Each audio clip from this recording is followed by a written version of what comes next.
రామచంద్రపురం నియోజకవర్గంలో petrol diesel ధరల పెంపు నిరసిస్తూ వైసీపీ ఆధ్వర్యంలో నిరసన కార్యక్రమాన్ని నిర్వహించారు.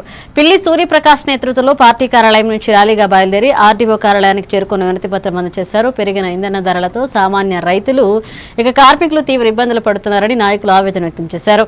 కేంద్ర రాష్ట్ర ప్రభుత్వాలు వెంటనే ధరలు తగ్గించాలని డిమాండ్ చేశారు. ఈ కార్యక్రమంలో పార్టీ నాయకులు కార్యకర్తలు పాల్గొన్నారు.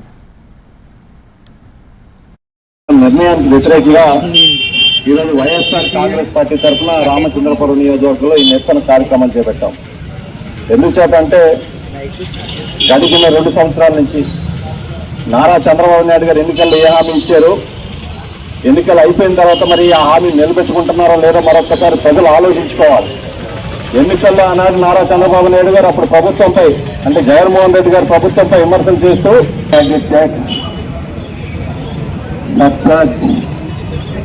ఇవన్నీ కలిపి 55% బహుశా భారతదేశంలో ప్రపంచంలో ఏ దేశంలో ఇంత ట్యాక్స్ ఉండదు. భారతదేశంలో పెట్రోల్ డీజిల్ ఉన్నంత ట్యాక్స్ కొంతవరకు భరించేదని కాదనంటున్నారు.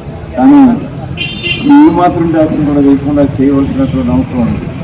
ఒక పక్క నిత్యావసర వస్తువులు పెరుగుతూ మరో పక్క మీద వారి మీద కాదు ట్యాక్స్ వెహికల్ ఉన్న ప్రతి ఒక్కరి మీద కూడా మరి పబ్లిసిటీ పెరిగితే అది ఒక్క వెహికల్ ఉన్నట్లో ఒక్కరికే భారం కాదు, అన్ని వస్తువుల మీద దాని భారం దాని ప్రభావం చూస్తాం. దాని అంటే మధ్యతరగతి వారు కానీ మరి పేదవారు కానీ భరించలేని స్థితిలో ఉన్న ఈ రేట్లన్నీ కూడా ట్యాక్స్ చేస్తాం. ఏ దేశంలో నుంచి పెద్ద ట్యాక్సేషన్ లేదు. దాని ఖచ్చితంగా ట్యాక్సేషన్ వేస్తూ మరలా నడ్డి విడిచే